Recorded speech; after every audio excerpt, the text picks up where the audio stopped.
Okay, folks, I think we're going to go ahead and get started. I'm going to welcome everyone to Making Inquiry Possible in Your Social Studies Classroom. My name is David Hales, and I'm the K-12 Social Studies Consultant here at the Wayne-Risa. And if you're joining us from outside of Wayne County, Wayne-Risa is basically what you probably know as an ISD, as an intermediate school district. So I'm the social studies consultant here. Really glad that you're here for Making Inquiry Possible in Your Social Studies Classroom. I'm going to go ahead and get started. Sometimes I'm going to ask you to maybe share some things. I'm going to ask you a lot of questions, actually, and ask you to share. Sometimes it's easier, depending on your learning style, to have a notepad or a pen just to jot notes down. The PowerPoint itself, I mean, you're going to have access to the recording you're going to have access to. So you don't need to take notes in that sense unless you want to. But if it helps you to think more deeply, then please do grab a notepad and a pen. All right, so here's what we're going to focus on today. There are really three outcomes. One is about, of course, discussing the importance of inquiry in an aligned social studies program. And when I say aligned, I'm talking to aligned to our Michigan standards, okay? So one, the importance of it, okay, of inquiry. Two, identifying ways that teachers can include inquiry in their social studies curriculum and instruction. And then three, explore a variety of inquiry-based classroom resources. So another way to put all this is, by the time we're done, I want you to understand what inquiry is. Two, why is it important? Why should we care? And three, what's it look like and sound like in instruction in a classroom? Well, and really, truthfully, a fourth piece, which is, what are some resources to actually start to do that? Because we're going to look at sort of both a micro and a macro level on what are some possibilities for including inquiry in curriculum and instruction. So those are really going to be our outcomes in the hour that we have together. So one thing I want to mention is, like any discipline, this is there's always a lot more to meet than what meets the eye, and I only have you for an hour. So one of the things I want to make sure to offer to you, and you do not have to be from Wayne County by any means, and you don't have to be a social studies teacher specifically, is I have a series of listservs. Rather than have one listserv that is K-12 or even elementary, middle, high school, I actually have it broken down, generally speaking, by grade level. So, if you're a high school teacher, there's a high school econ listserv, there's a high school government, a high school world history, and a high school US history listserv. Each a separate listserv. There's also a K2 listserv, and you can see on the screen there's one for grade 3, there's one for grades 4 and 5 together, 6 and 7 together, and grade 8 together. So why? Because this helps create a social studies community for us, meaning it's a chance for me to not only communicate with you on resources that are available, and that includes classroom instructional resources on inquiry, but also professional development opportunities that are coming up. It's a way for us to stay in touch. It's also another way where you can ask a question where you're curious of what other people at your grade level are doing on a particular topic in social studies, or have a question about a resource. It's very easy for me on that listserv to be able to send it out and go, what are you doing in grade 6 and 7 about, this or that? What's your resource that you're using? And that's very helpful for each other, because let's face it, we don't get a chance to talk much to each other in your own district, let alone across the whole county or across the state.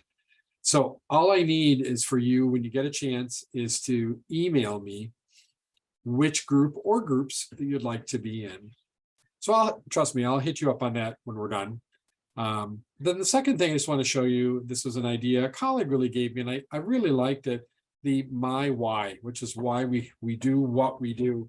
And this actually has high schoolers from Wayne County, and they are actually they're in their local museum, and with their social studies class, and they're actually analyzing primary sources in this, and having a great time, which, let's face it, you would not think that those would be the ingredients for fun for a high schooler. And it was an amazing experience. And so the pictures that I took, that's why I always chose to highlight them, about what social studies is and what it means. And this will all make sense as we kind of go down the road here, okay? So next slide. If you have ever worked with me, you're gonna know I always start here, which is the end in mind. Where are we trying to get to with this? Okay, so sort of contextualizing inquiry. It's social studies. It's a key element of social studies. So what's the point of social studies exactly? We know we have to teach it to the kids, but if you could please type for me for a minute in the chat, why do kids have to have social studies? And we have people here from in the K2 group, and we have people, GED. I got to tell you, the principle is the same. It may not seem like it at first glance, but it is. Would you please type in a chat for a minute? Why do kids have to have social studies? I'm going to take a peek on the screen here. Yep. Learn about citizenship. Absolutely. What else? So citizenship, either tell me more about that, somebody, or what else beyond citizenship? It's more relevant than ever to understand our rights and freedoms. Amen to that. That's for sure. Understand rights, understand freedoms, citizenship, and anything else. Why else do they have to know this? Well, it's a good start. I don't want to put pressure on everybody at the end of your day, but that's a good start in social studies. And this is relevant to what we're going to talk about with inquiry today. Is in social studies, there's really a couple ways we could sort of define this in terms of what's our purpose in social studies. One is in informed or engaged citizens, okay? And I always say that's a lifelong pursuit. This is not something that kids, can check off on a box as they exit out the door, even as a senior. This is something that we pursue as adults now, trying to be informed and trying to be engaged citizens, right? Trying to be involved. Another way to name that, though, is responsible citizenship. And hopefully that graphic's not too fuzzy for you there, but responsible citizenship is another way. So you're going to hear me use those interchangeably. What's the bottom line? What's the purpose for social studies? Informed, engaged citizenship or responsible citizenship, really the same thing. So how do we get there? And this is where we're going to talk more and more about how inquiry sort of fits into this with it. So responsible citizenship is where we want to go. If you look at that graphic, though, you're going to see the content, history, civics, geography, and economics. You're going to see them on the bottom as like the foundation. They're the building blocks. Okay, think of them as in those terms. Building blocks, foundations. They're the disciplinary knowledge, which is the pillar on the left. But you notice there's more than one pillar there. There's actually four. And the reason is because it's not enough just to have the content knowledge in and of itself. It's important, okay? Don't get me wrong. But if we're trying to get responsible citizens, we want them to be engaged, there has to be more than just simply content to this.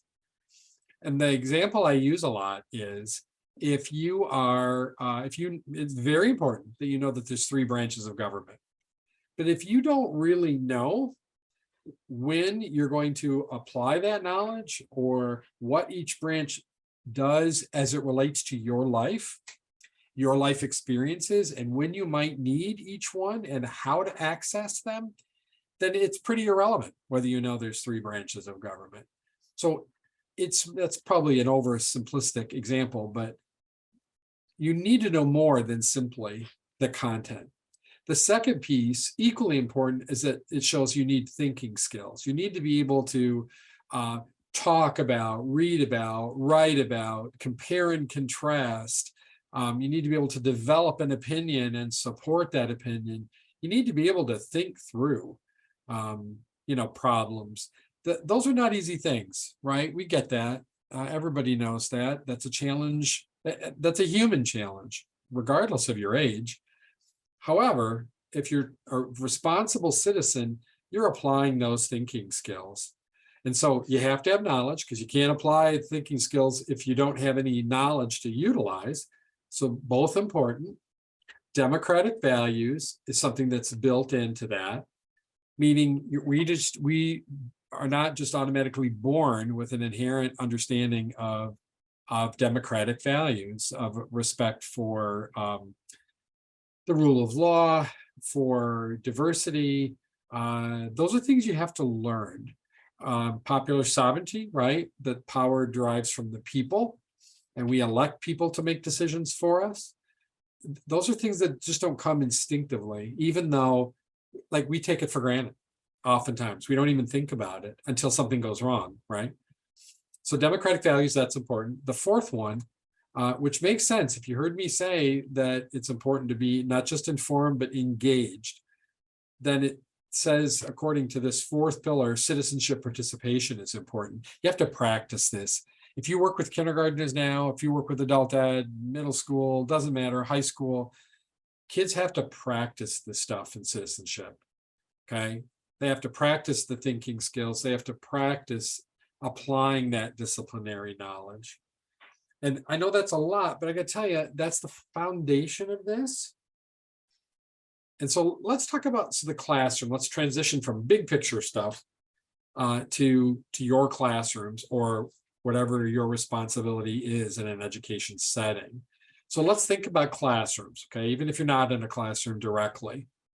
What does the classroom instruction look like with kids? Now, you don't have to raise your hand. I would almost prefer, because we have a smaller group, is to have you just unmute and to let me know. If you're in a classroom where this kind of instruction is going on, what do you see the kids doing? What's that instruction look like? Can people unmute? And I know we might step on each other a little bit, but that's okay. What's it look like? Give me something. Discussion. Absolutely. Social studies, just by the name alone, right? We are not a quiet subject. Kids need to be discussing things. Absolutely. Doesn't matter the grade level, right? Good point, good start. What's something else you would see kids doing, or what would be going on in that room? Verbalization and sharing of ideas. Yay, excellent. Verbalizing, sharing ideas, right? If you're Yes. participating, you're going to be sharing what you're learning.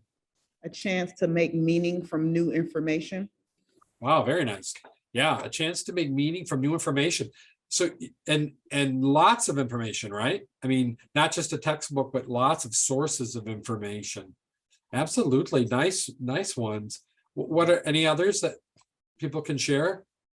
Hopefully people excited and moving around, physically moving around the classroom. Yeah. Engage is not only intellectual, but can also be physical, right? Moving around to vote, moving around to do all sorts of things, but absolutely. Anybody else have one more? Oh, someone said a better chance to understand the effects students will have on our society. Okay, sorry. I was just looking real quick at is there anybody else that sorry if I cut somebody off. Those are good ones. Those are all good ones that people had. So one of the ways in social studies that we sort of think about this, to sort of define it a little more clearly, is something called the arc of inquiry.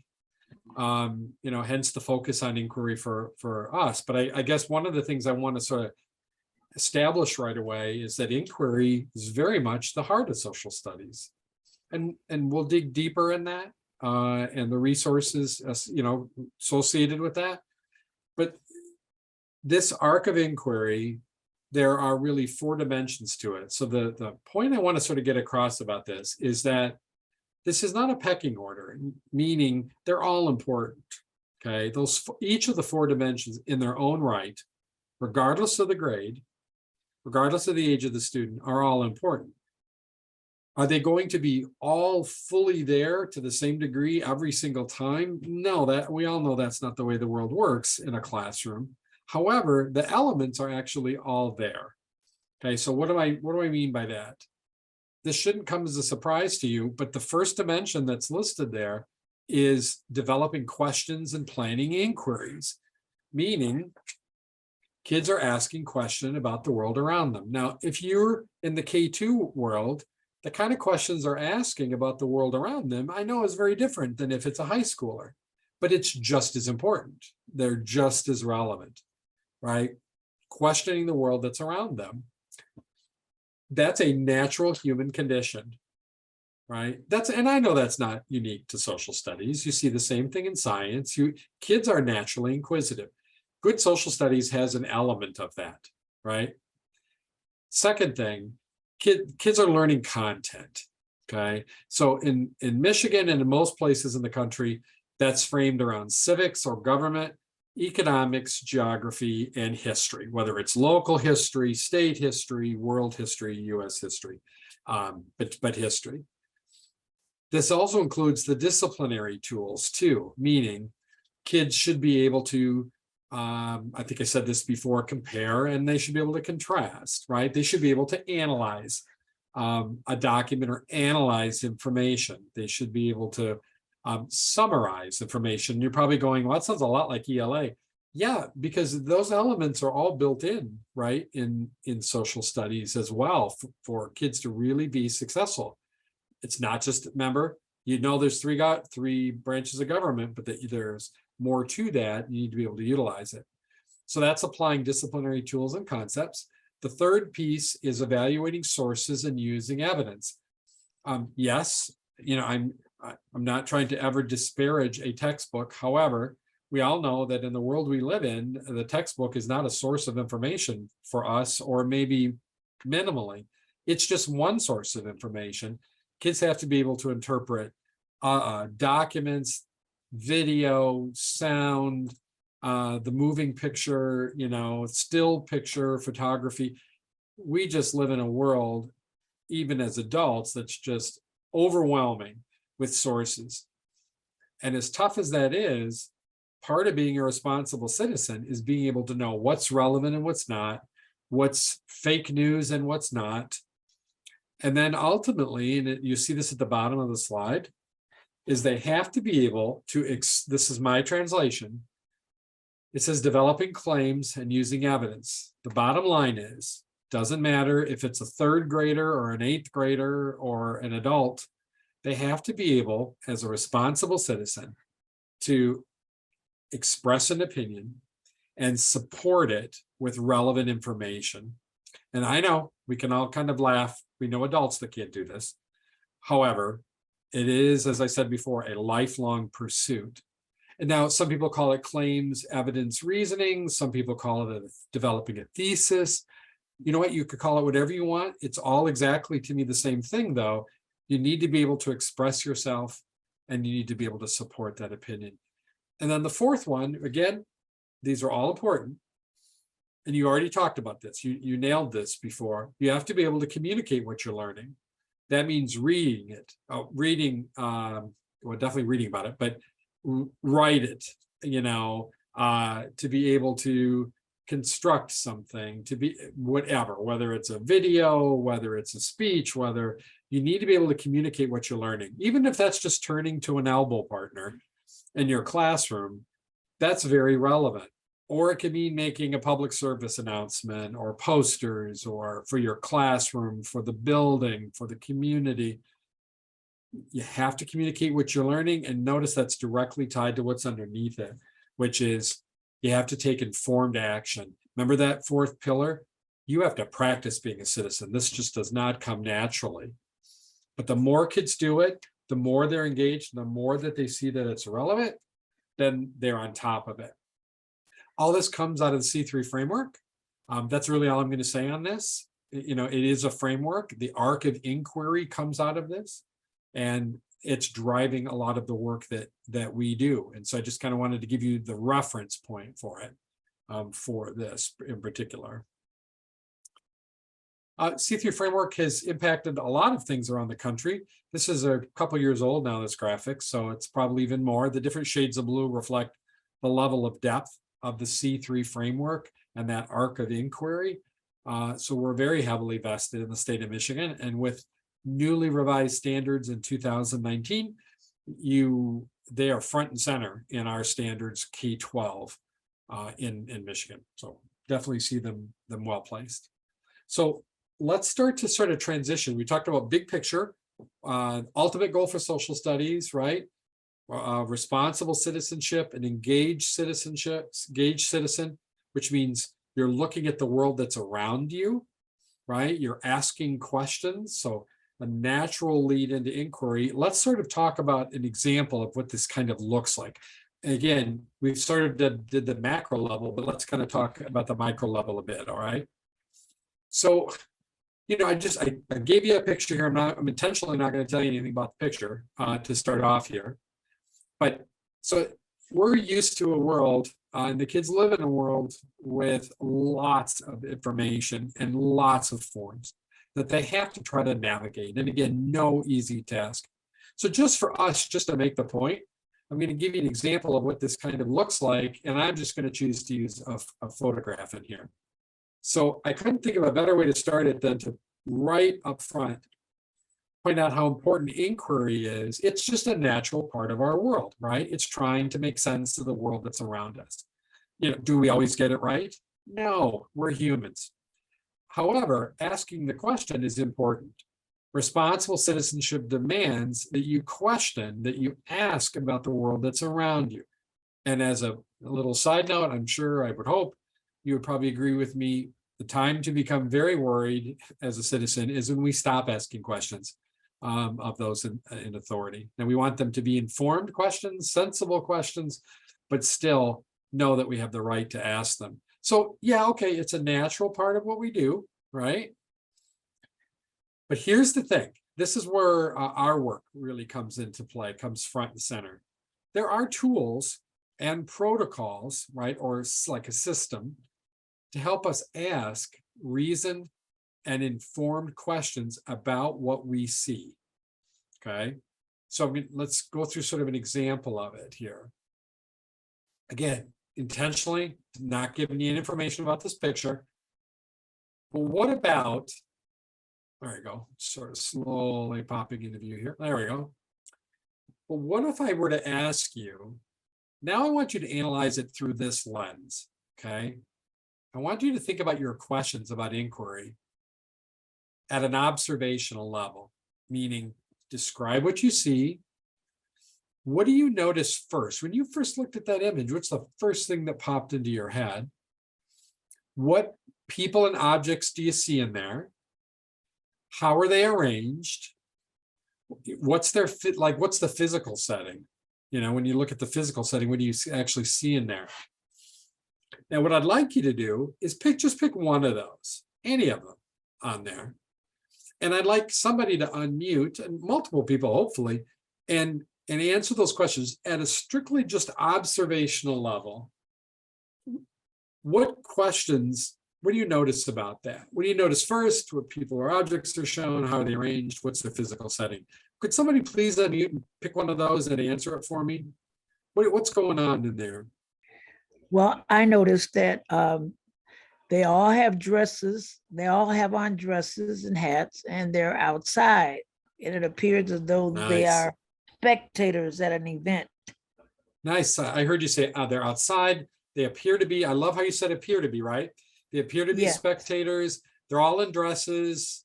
I see actually a guy or two in there, but mostly females, correct? Yes. Right? They look like they're spectators. What else? Does someone else see something else they can add to that or build on that?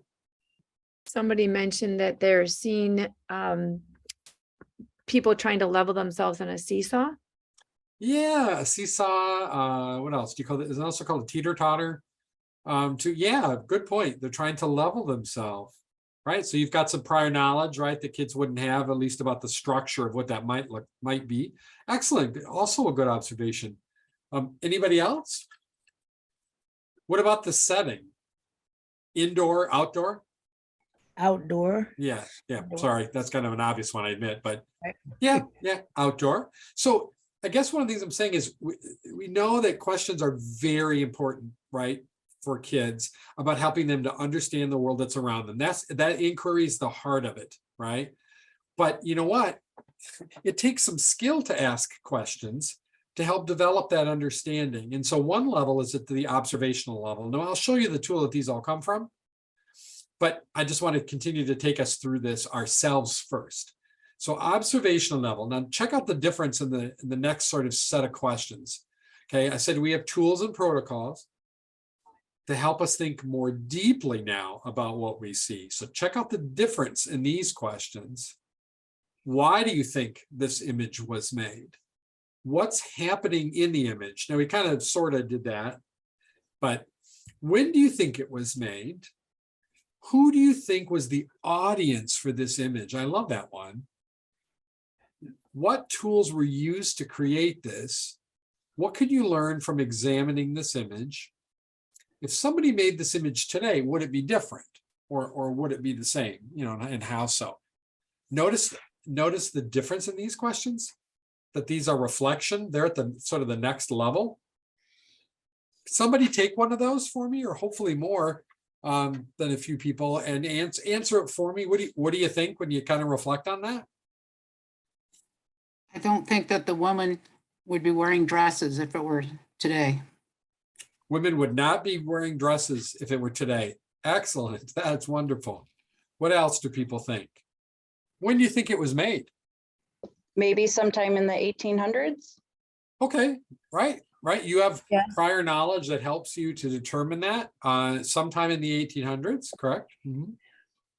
And it could be made, it could have been made yesterday if they're wearing costumes. Oh, good point. That is a wonderful point. You don't necessarily know, right? And Right. the thing is, we don't always get answers to the questions that we have. That's again, just part of the human condition, right? We don't always know. We do our best at analyzing it and determining what we think it's trying to tell us. So let me move to the next sort of next level, I guess. Oops, sorry, jumped a little too fast here. Let me tell you what it is, and then I want you to answer those two questions at the top, because I think they're crucial based on what we've been doing here. So it sounds like no one has seen this picture before, which makes me feel better. Guess what? That picture is actually from, they don't know the exact date. They're estimating it somewhere between 1905 and 1910. But that picture is actually on Belle Isle in Detroit. So I don't know where exactly that is on Belle Isle. And people are enjoying, you know, they're not sure if it's a picnic exactly. They're definitely on a teeter-totter or a seesaw on it. But I just thought it was kind of fun because it's local or regional, right, for us. But seriously, think of these two questions, okay? And again, I know I could have used any image, any picture, anything. Why does it matter that we grow this skill in our students? You know what I'm saying? I mean, wouldn't life be simpler just to have them read and answer questions out of a textbook, you know?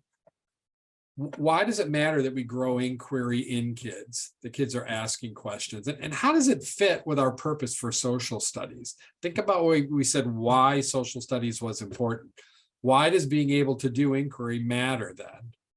Could somebody share? Sorry that, you know, I'm asking you heavy questions here, but why does it matter that kids be able to do this, to analyze and to do inquiry? I think that it stimulates, it's great for students to have the curiosity. They're engaged. And then when they ask the questions, they're more invested in trying to find the answers to those questions. Wow, well said. Yeah, they're more invested, right, when they're asking those kind of questions, and it helps them engage in the world that's around them, right, which is the heart of social studies. It's hard to answer one without automatically sort of answering two on here as well. Anything else that people can add to that? Well, one thing that we talked about is this is a lifelong skill. This is something that kids, you know, it develops to some extent with maturity, but with guidance through that maturity, right? Meaning they need opportunities to be able to ask about the world around them, to talk about it, to write about it, to read about it. And inquiry is just the key element of that. So where are there some resources? So I wanted to give you resources that were easily accessible, meaning free, but were high quality resources. So I want to take you through some of them. Again, some will be, well, they're all relevant K-12. I know, you're probably automatically suspicious, as would I be. But these are materials that have the come in a variety of forms, depending on the age of students. So this is from the Library of Congress, which is an amazing source of images and resources. But in particular, what I wanted to focus on were the analysis tools that are here. So, oh, it looks like it's coming up on the screen. Yay, that's always a good sign. We won't spend a long time on this, but I wanted to show you it's this primary analysis tools here. What I showed you when we went through observation and reflection, remember I broke those questions. Those questions, they broke them down. They actually came from here, from the primary source analysis tools. These are freely available from the Library of Congress. And there are a couple different, there are variety, meaning the focus is slightly different depending on if you're just generally analyzing a primary source versus, you notice this has books. If you're looking at charts and graphs, if you're looking at manuscripts, just the list goes on. Oral histories, newspapers, motion pictures, maps. Oh my gosh, photographs. It's continuous. And if you like, I'll click on the photograph one to give you some idea. You'll see how this is set up. And this is really intended to facilitate kids' thinking, to facilitate inquiry. This is not what I'm showing you a worksheet, okay? It's intended to guide kids' thinking. Look on the left, it says observe. You had questions just like that, right? And reflection. It's intended to guide kids' thinking. You might use this and just use one column of it because your kids better and you know the age. And then at the bottom, which I kind of like for this, is it'll have a follow-up activity. At a beginning level, it's write a caption for the image. This has to do, remember, with a photograph. The intermediate one, right? I think this is the coolest one. It'll say, just write briefly what happened a minute before this picture was taken. And I especially think it's cool when you look at the image we saw. What happened an hour afterwards? And then there's an advanced level on it. So they give you things that you can actually do with it. And they're from the Library of Congress on here. Free, a lot of availability depending on what the particular source is. Another one is the National Archives. These are all very helpful tools for integrating them into inquiry very seamlessly. Now, again, are the kids, everything is cumbersome when you first start off if the kids are not used to it, right? Not used to doing thinking. And let's face it, probably most of the kids are not in the beginning. But that's why this is so important, regardless of grade. This presents a different kind of tool for you to use. Same thing, though, as far as its analysis. It's all about analysis. But it looks a little bit different. And that's good. It's all about options. So see where it says document analysis on this. I'm going to click on it just to show you the difference of it. This one does lend itself more as a worksheet, for example. So let's scroll down a little bit here. Come on. Okay, so the thing I want to point out to you is that unlike the Library of Congress, this gives you an elementary or a younger student version or a student version to use with English language learners. And that's what's featured on the left here. Notice it says photograph, written document, artifact, poster. Same categories as Library of Congress, but they're set up a little different. And then if you're an intermediate age or a secondary student, there's a different version of it. They're very close, but different versions. So the photograph one, right? Think about what we saw last time. That's what we used, was a photography one from the Library of Congress. This, by comparison, is more linear. It takes them through a little more systematically, like meet the photo, check off everything that you see in there, observe the parts. What people do you see? What objects do you see? What activities are going on? And then trying to make sense of it. See how it's a little different than the Library of Congress one, but yet it serves the same purpose though. It's giving kids a frame or a structure for their thinking, which, let's face it, kids are going to need that. So, would you use this every single time? No. Would you use the Library of Congress one every time? No. But they're options. They're free, freely downloadable, and certainly usable, I think, across the board. I've seen kids utilizing them from elementary through, and clearly through high school and through adult. So the first one I said was Library of Congress, and then the second one is National Archives. The next one is a little bit different. It's also about an analysis. It comes from, it's a project that came from or in partnership with the Library of Congress. This is called Emerging America. The reason I wanted to mention it is because it provides you a protocol for students to learn about, with a focus on the experience of persons with disabilities and ELL or immigrant students. So that's a very, very specific piece of this. So it provides the tools for you to be able to use, and it provides units of instruction. It's also free. Again, it was done in partnership with the Library of Congress. There's mini units.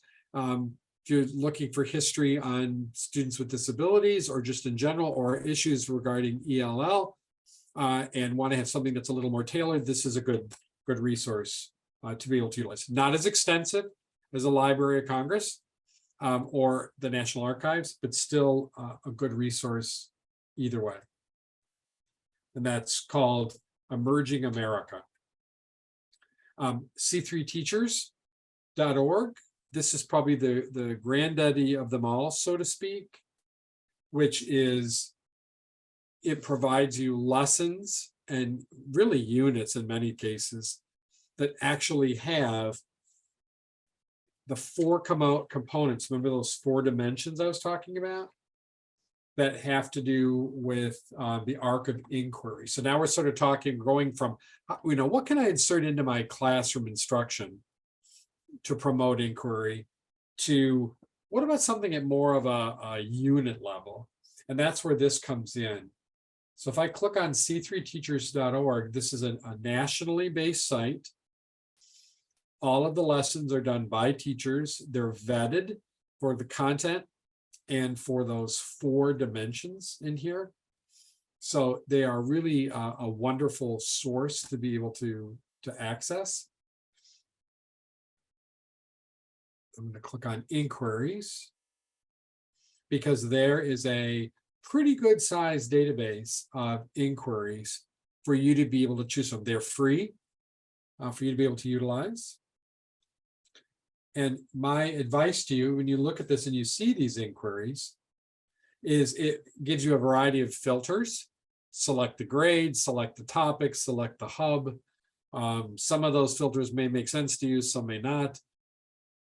What I'm going to express the point that probably the easiest way, I think, for all of us online is to go by the topic. And the reason is because of something I said earlier, which is this is a nationally based site. So if you teach early ancient history in grade 7 in the state of Michigan, that doesn't necessarily mean that early ancient history is taught in grade 7, out west or somewhere down south or the northeast of the US. And so that might complicate looking up things. But if you go by topic, I want the French Revolution. It doesn't matter what grade you teach it in high school, for example, that, in the US, it's going to come up. And it will have all the resources. It'll have the assessment. It'll have each of those 4 components, which is, to me, pretty darn impressive. Now I'm going to see if a very short video I can play. I'm not sure that it will because it's sort of creeping along here, but it's possible. So let's see. And it's sort of reiterating some of the things that I actually mentioned about. So why is this important? Why does this matter? Remember, that was one of our goals. What is it? Why is it important? What can I use to actually, pull this off in the classroom, kind of at a macro level, big picture, and also at a micro level? And then what are some, resources that I can utilize for it?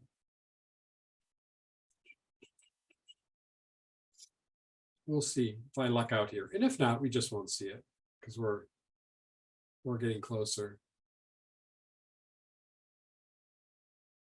Okay, let's see. I'm gonna have my doubts here at the pace that it's going, but we'll see.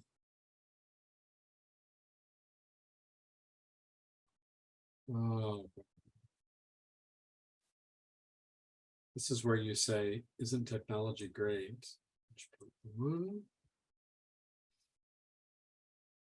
I like Kathy Swan. She's amazing and very articulate about the need for all of this. All right, let's see if this comes up. And if it doesn't, we'll just move on.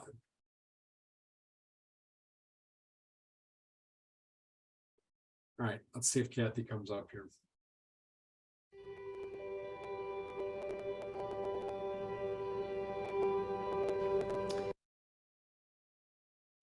So why is inquiry so important to social studies? I guess I would start at the real macro level, that inquiry Oh, bummer.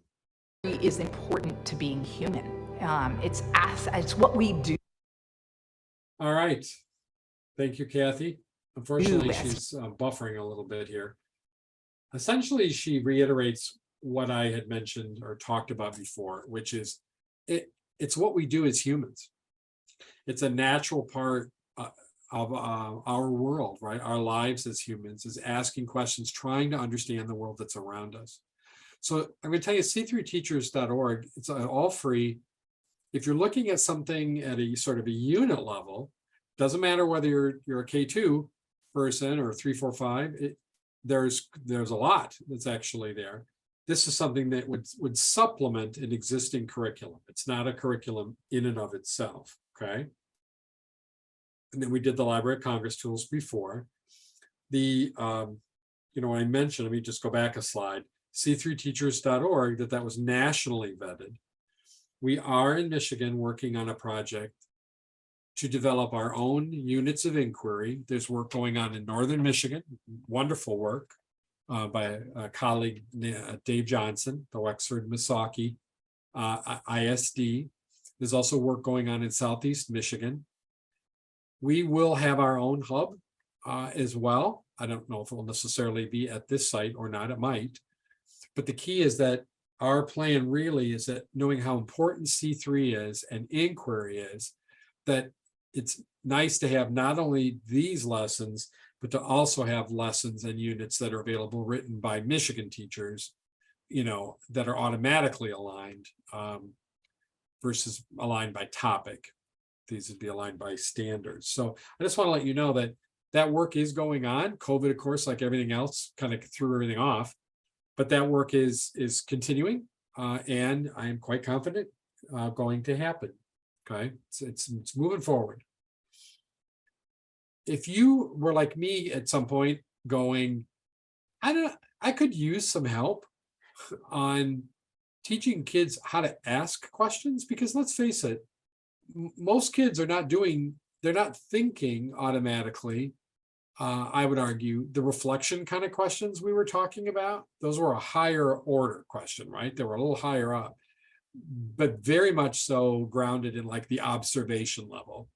Who's in the picture, some speculation, a little bit about the physical environment, some speculation maybe of what's going on, that kind of thing.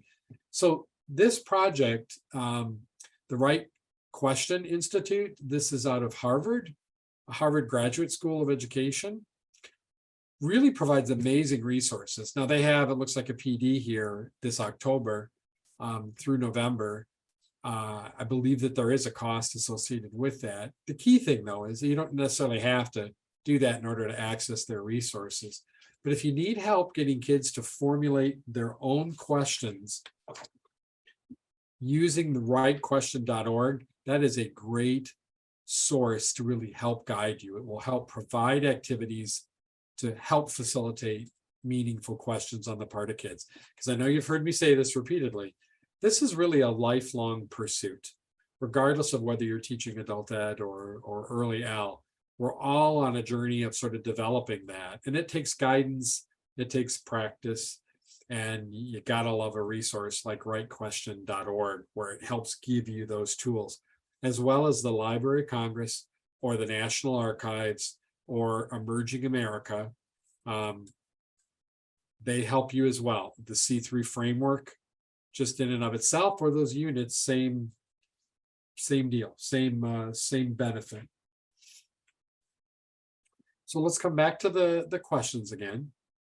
It was important to me in a pretty short amount of time, relatively speaking, that one, that you leave with what is inquiry exactly? Two, why does it matter? Who cares, right? The kids can do this stuff, that they can inquire. Three, what are some ways I can infuse this in my instruction and curriculum? So I tried to be very intentional with that, meaning at the sort of, the expression low-hanging fruit, I can integrate in the Library of Congress or National Archives tools with what I'm doing right now, right? I can make choices on when I might be able to use one of those and use part of those, to all the way to curriculum, which would be like the C3 framework, right? And being able to utilize that. To what are some resources? I mean, the ones I showed were by no means the only thing that's available, but wanted it to be something that at least was out there that would be free and would align to what's being demanded in our standards for inquiry. So that was very important to me, of how I tried to frame this. And then the last piece on here is, of course, an hour is never enough time. Like with learners anywhere, learners in your classroom, they need to go try it. They need to give it a try. Well, that leads to more questions, which is exactly the way learning works. So you could just email me directly here at Wayne Risa at halesd@risa.net, or you could join one of the social studies listservs. Again, it allows me to not only stay connected by providing additional either information to you or PD opportunities. And again, if you're not from this area, that's fine. Absolutely, because it's not just all about that.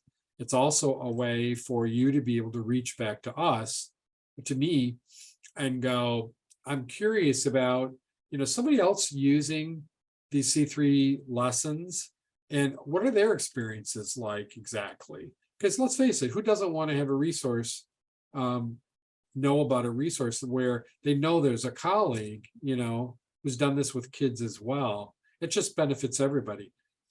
These listservs for me are probably close to 4,000 teachers, all total. So they're pretty sizable, meaning don't feel like if you're K2, what kind of support could there be for you? There's a lot of support for you, and a lot of K2 teachers that are on the list, or grade 8 or high school econ, or what doesn't matter which group. There's a good number for each one of these. So it allows us to really stay connected on it. Again, I want to say, I can't tell you how much I appreciate your time and your patience. And please keep an eye out for the email.